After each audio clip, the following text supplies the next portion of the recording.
नमस्कार मित्रों, राजकीय महाविद्यालय पनेड़ा भीलवाड़ा में आपका स्वागत है। आज हम चर्चा करेंगे मानवीय अर्थव्यवस्था का विकास। किस प्रकार से मानव ने अपने पर्यावरण में अपने आजीविका के जो साधन थे उनमें उत्तरोत्तर किस प्रकार से उन्होंने बदलाव किया और धीरे धीरे किस प्रकार से उसने जो अपने प्राथमिक व्यवसाय थे, प्राथमिक से द्वितीयक, द्वितीयक से तृतीयक, तृतीयक से चतुर्थक और वर्तमान में उस पंचम अवस्था तक व्यक्ति पहुंच जाता है। बात वहीं आके पुनः टिकती है मानव भूगोल के मूलभूत सिद्धांतों पे, या हम कहें जो अंत में समायोजन का सिद्धांत, सारी चीज़ें वहाँ आ जाती है। और मानव पर्यावरण संबंधों के ये विकास की जो कहानी है, इसमें हम देखते हैं कि मानव अपने पर्यावरण से जो समायोजन करता है, धीरे धीरे उत्तरोत्तर जो सकारात्मक परिणाम उसके धीरे धीरे आते हैं। तो प्रारंभिक स्थिति में वह कैसे और उसके बाद में कैसे उत्तरोत्तर वह अपने आर्थिक व्यवसायों में वृद्धि को प्राप्त करता है। तो आज का हमारा जो चर्चा का महत्वपूर्ण विषय है वह मानवीय व्यवसायों का विकास है। इसमें मानव की जो अर्थव्यवस्था है या उसके व्यवसाय हैं उसका विकास धीरे धीरे कैसे होता है उसके बारे में चर्चा करेंगे। इसमें जो मानव की अर्थव्यवस्था का विकास है उसमें मेन चीज़ क्या है?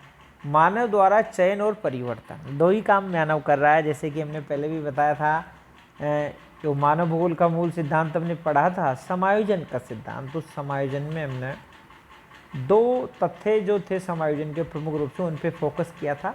पहला तथ्य था उसमें अपने आप को अनुकूलित कर लेना या फिर पर्यावरण को परिवर्तित कर देना। उसी से संबंधित मानव के द्वारा चयन करना, अर्थात चयन और परिवर्तन। मानव अपने भौतिक वातावरण में जो भी अवसर उसको मिल रहे हैं उसमें वो किस प्रकार से, उसका एक तथ्य यहाँ प्रमुख रूप से दिया गया है परिवर्तन वाला। तो मानव द्वारा अपने वातावरण में जो अवसर हैं उनमें वो किस प्रकार से अपने लिए अनुकूलित अवसर को छांटता है, चयन करता है, और या फिर वह उसमें किस प्रकार से परिवर्तन करता है। यह महत्वपूर्ण बात है कि वह मानव चयन और परिवर्तन के द्वारा अपने व्यवसाय में उत्तरोत्तर किस प्रकार से आगे की ओर बढ़ता है, विकास की ओर बढ़ता है। इस चीज़ को हम प्रमुखता से यहाँ देखेंगे। अब यहाँ देख रहे हो आप मानवीय अर्थव्यवस्था के विकास की अवस्थाओं का हम जिक्र कर रहे हैं कि मानवीय विकास की जो अवस्थाएं हैं मैं बड़े शॉर्ट में आपको बताने का प्रयास करूँगा। इसको आप देखो कि अध्याय के आरंभ में भी बताया गया है कि मानव का प्रारंभिक व्यवसाय एकत्रीकरण था, आखेट था। यानी मानव जो प्रारंभिक अवस्था थी वह जंगल से कंद मूल फल इकट्ठे करके अपनी आजीविका चलाता, यानी कि अपना भरण पोषण करता था, और आखेट शिकार भी वो करता था। इसके बाद में यानी कि प्रारंभिक अवस्था जो मानव की थी व्यवसाय के संदर्भ में वह एकत्रीकरण और आखेटक की थी। इसके बाद में उसने पशुपालन आरंभ किया, खेती। धीरे धीरे उसने जो पशुपालन के साथ में जैसे पशुओं को पालने लगा वैसे ही पहले उसने एकत्रीकरण, और एकत्रीकरण से फिर वह आखेटक के बाद में जो व्यवसाय है उसने हल्के फुल्के एग्रीकल्चर कुछ पौधों को उसने उगते हुए देखा, और कृषि का उसने इस प्रकार से धीरे धीरे विकास कर लिया। कृषि का ढंग जो था उसका प्रारंभिक में वह आदिम ढंग था। जैसे हम कह सकते हैं कि स्थानांतरित कृषि एक प्रकार से आदिम कृषि का ही एक रूप है। वैसे फिर उसने पशुपालन और कृषि के बाद में खनन का, फिर धीरे धीरे उद्योगों का, फिर परिवहन साधन, व्यापार आदि जो सेवा या व्यवसाय थे उनका धीरे धीरे उसने विकास किया। और वर्तमान समय में मानव तो भी आगे तक विकास कर चुका है, काफ़ी अधिक आगे बढ़ चुका है। यदि इन मानवीय अर्थव्यवस्थाओं के विकास का क्रम निश्चित करें तो मानव के जीविकोपार्जन की विधियों और क्रियाओं को चार मुख्य वर्गों में हम यहाँ रख सकते हैं। इन चार वर्गों का जिक्र मैंने पहले भी किया है और एक बार पुनः हम ये देख रहे हैं कि ये जो चार वर्ग हैं उसमें एक तो प्राइमरी ऑक्यूपेशन है, एक सेकेंडरी है, और एक टर्टियरी और एक क्वार्टनरी।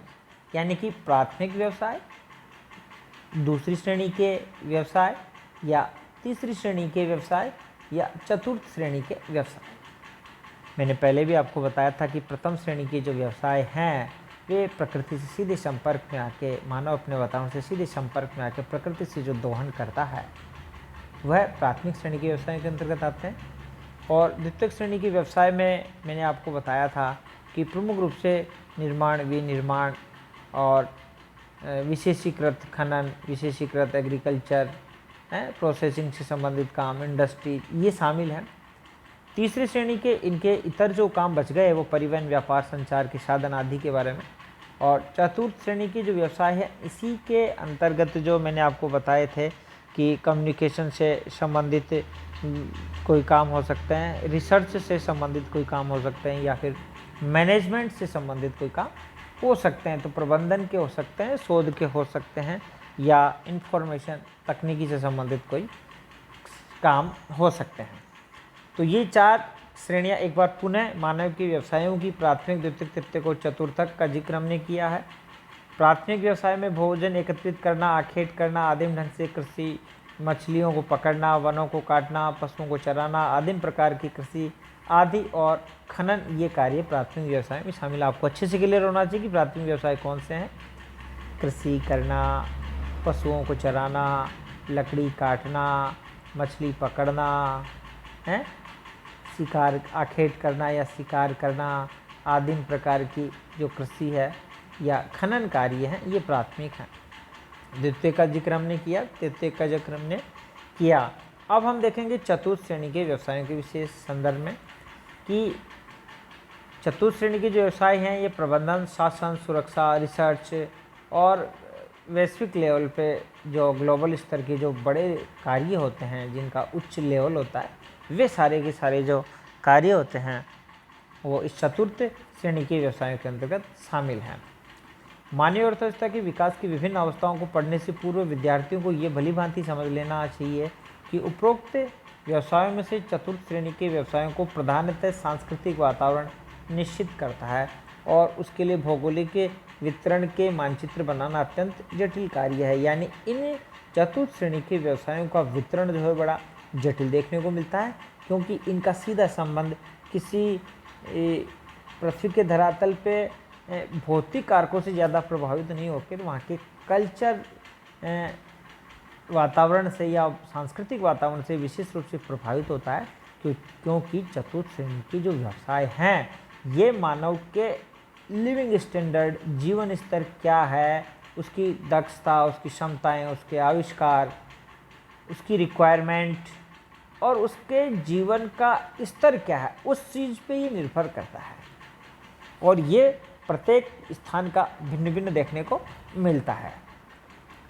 मानवीय क्षमताओं का महाविस्तार हो सकता है। सांस्कृतिक संपर्क के द्वारा पिछड़ी हुई अर्थव्यवस्था के लोग एक साथ कई अवस्थाओं को पार करके ऊंचे उठ जाते हैं।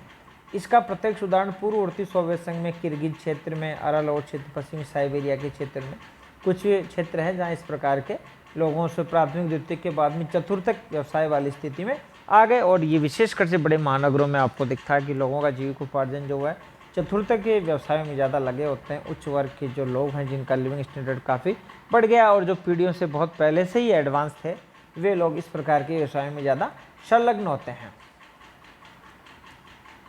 अब हम जिस तथ्य पे आ रहे हैं आगे कि प्रथम और द्वितीय श्रेणी के व्यवसाय हैं और इन व्यवसायों में किस प्रकार से एक क्रम चलता है। प्रथम और द्वितीय श्रेणी के व्यवसायों का क्रमिक विकास या अनुक्रम अधिष्ठान, यानी एक के बाद दूसरा व्यवसाय जो आता है वह कैसे डेवलप होता है, इसके बारे में भी हम थोड़ा सा जिक्र करेंगे। और ये आज का वीडियो जो पूरा हो जाएगा उसके बाद में हम जो प्राथमिक, द्वितीयक और तृतीयक व्यवसाय हैं उसमें से कुछ महत्वपूर्ण चयनित व्यवसायों का जिक्र करेंगे। कृषि से संदर्भ में भी हम, जैसे मान लो कि कृषि के जो प्रकार हैं उनमें से कुछ को हम लेंगे जो परीक्षा दृष्टि से महत्वपूर्ण है, और उसके अलावा शेष रहे जो प्रश्न हैं, तथ्य हैं, उनका भी एक आध टॉपिक जो महत्वपूर्ण होगा उसका भी हम जिक्र करेंगे। यहाँ एक सामूहिक रूप से हम इनको देख रहे हैं। पहला इसने दिया है कि भोजन का एकत्रीकरण और आखेट करना, यानी फूड गैदरिंग एंड हंटिंग, ये मानव का सबसे आदिम व्यवसाय था। सबसे पहले व्यक्ति ने या मानव ने अपने पर्यावरण में भोजन एकत्रीकरण और आखेट ही आरंभ किया था। और मुख्य रूप से जो जंगली पौधे, कंदमूल, जंगली जंतुओं पर निर्भर रहना मानव का प्राथमिक स्थिति में यह स्थिति थी। और उसके जो प्राथमिक औजार थे जैसे पत्थर के, लकड़ी के, हड्डियों के, उन औजारों की सहायता से ही वो अपने इस प्रकार के कार्यों को कर लिया करता था। वर्तमान में विश्व में इस प्रकार की अवस्थाएं देखने को बड़ी मुश्किल से मिलती हैं। फिर भी हम कह सकते हैं कि साइबेरिया के सॉरी कालाहारी मरुस्थल के बुशमैन को हम कह सकते हैं कि कालाहारी के जो बुशमैन हैं उन लोगों में भी आज परंपरागत इस प्रकार के कुछ कार्य देखे जाते हैं, या फिर हम एस्किमो के संदर्भ में कहें, लेकिन इनमें भी आजकल काफ़ी अधिक बदलाव देखने को मिलता है। ये बाह्य लोगों से संपर्क में आके इन्होंने अपने इस आदिम व्यवसाय को लगभग आमूलचूल बदलाव इसमें आ गया है, लेकिन फिर भी इसके कुछ झलक हमें वहाँ देखने को मिल सकती है। इसके बाद में व्यक्ति ने जो या मानव ने अपने वातावरण में जो कृषि का आरंभ वो जो करता है, उस कृषि के आरंभ में प्रमुख रूप से वह पशुपालन या पशुचारण से करता है। और सर्वप्रथम जिस प्रकार से वह पशुओं को चराने की जो, क्योंकि उस समय तक जब मानव की ये अवस्था होती है तो कोई बड़ी नगरीय व्यवस्थाएं नहीं होती हैं, खुले जंगल चारागाह होते हैं, और वह अपने जो पालतू पशु बनाता है उनको वह खुले में ही पशुचारण का कार्य करता है। अपने पालतू पशुओं के झुंडों के लिए घूमते रहते हैं और एक चारागाह से दूसरे चारागाह में वे जाते रहते हैं। इस प्रकार की जो पशुचारण की व्यवस्था है विश्व के विभिन्न भागों में आज भी देखने को मिलती है। और ये जो पशुचारण है इसमें दो प्रकार की जो प्रदेश हैं उसमें ये विशेष रूप से देखने को मिलती है। सबसे है एक तो ग्रासलैंड, जहाँ घास के प्रदेश हैं, जहाँ वर्षा थोड़ी कम होती है, जिसको हम सवाना टाइप थोड़ा कह सकते हैं, तो उन क्षेत्रों में प्रमुख रूप से ये पशुचारण का कार्य देखा जाता है। दूसरा है ये कुछ मरुस्थलीय, अर्धशुष्क जो मरुस्थलीय प्रदेश हैं वहाँ पे पशुचारण का कार्य विशेष रूप से देखा जाता है, या कुछ पर्वत तटीय या पर्वत की तलहटी वाले भागों में या कुछ पर्वतीय क्षेत्रों में भी पशुचारण विश्व में आज व्यापक स्तर पे देखने को हमें मिलता है। अब इस पशुचारण में भी एक तो स्थानीय स्तर पे ही पशुचारण का कार्य होता है और एक घुमक्कड़ पशुचारण का कार्य होता है। आज वहाँ, कल वहाँ, परसों वहाँ, इस प्रकार के पशुचारण का कार्य भी देखा जाता है। और विश्व स्तर पे चाहे हम देश का जिक्र करें तो आप भी देख सकते हो कि अपने भी जो आसपास में राजस्थान के संदर्भ में गुर्जर जाति के जो लोग हैं वो अपने पशुओं को लेकर इधर उधर चराते हुए आपको देखे जा सकते हैं। वे स्थानीय स्तर पे हो सकते हैं या फिर आपको चरवाहे जो पशुचारक है उनके रूप में उनको आप देख सकते हो, कि जैसे कि नागौर के आसपास के जो गुर्जर समुदाय के लोग हैं वो, या फिर रेगिस्तान में जो डेजर्ट वाला एरिया है वहाँ ऊँटों के काफ़िलों को भी जो चरवाहे हैं वो सीजनल रूप से भी स्थानांतरण करते रहते हैं। मौसम के अनुसार या ऋतुओं के अनुसार भी उनको इधर उधर चराते हुए देखे जा सकते हैं। कई बार वो अपने घरों को लौट आते हैं और जब वहाँ चारे की कमी होती है तो फिर वो निकल लेते हैं। ये तो लोकल स्तर के उदाहरण है। विश्व स्तर पे अपने को बहुत सारे उदाहरण इसके मिल जाएंगे। जैसे हम देख सकते हैं कि पश्चिमी अफ्रीका के मोरिटोनिया से लेकर के सहारा के डेजर्ट तक काफ़ी अधिक जो क्षेत्र है वहाँ पशुचारक वर्ग प्रमुख रूप से देखने को मिलता है।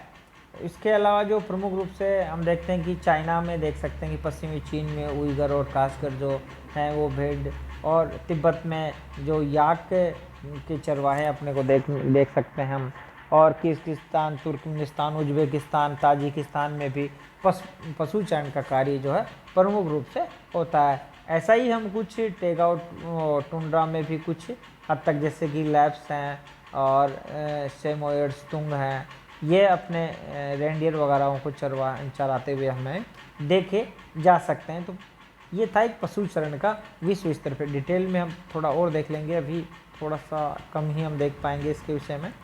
आदिवासी ढंग से कृषि, जब मानव ने इस पशुचारण के साथ में जो कृषि का व्यवसाय आरंभ किया था, जैसे ही मानव ने अपने इस चरवाहे का जो घुमक्कड़ी पशुचारण था उसमें कहीं कहीं अगर जो उसने ठहराव किया अपने पशुओं के पालतूकरण के साथ, तो उसने जो आदिम कृषि की, जिसको हम ये कह सकते हैं कि वो एक तरह से स्थानांतरित कृषि का ये रूप था। तो सर्वप्रथम जो मानव ने वो खेती की वो एक तरह से स्थानांतरित कृषि थी, और इस प्रकार की जो कृषि थी यह मुख्यतः दक्षिण अमेरिका और अफ्रीका के उष्ण कटिबंधीय वनों और सवाना प्रकार के जो कटिबंधीय ग्रासलैंड थे उनमें ही प्रमुख रूप से देखी जाती थी, जिसको आज विश्व में विभिन्न नामों से जाना जाता है। और यही आदिवासी ढंग की पहली आदि कृषि के रूप में इसको माना जाता है।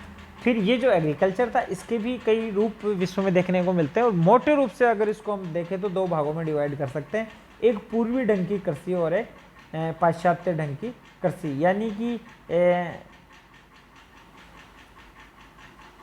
जहाँ अधिक जनसंख्या वर्तमान में जिन देशों में यानी कि एशिया वगैरह जो हैं, वहाँ पूर्वी जो ग्लोब की पूर्वी स्थिति है, वहाँ भारत, चीन, Japan, Bangladesh, Vietnam, Myanmar, Indonesia और पाकिस्तान जो है, वहाँ जो एग्रीकल्चर ट्रेंड है वह एक प्रकार से डिफरेंट है, जिसको हम इंटेंसिव कल्टीवेशन कह सकते हैं, सघन कृषि वाला एक प्रदेश इसको हम कह सकते हैं। सीधी सी बात यह है कि यहाँ भूमि की तुलना में जनसंख्या का दबाव अधिक है और सघन कृषि का रूप इस क्षेत्र ने ले लिया है।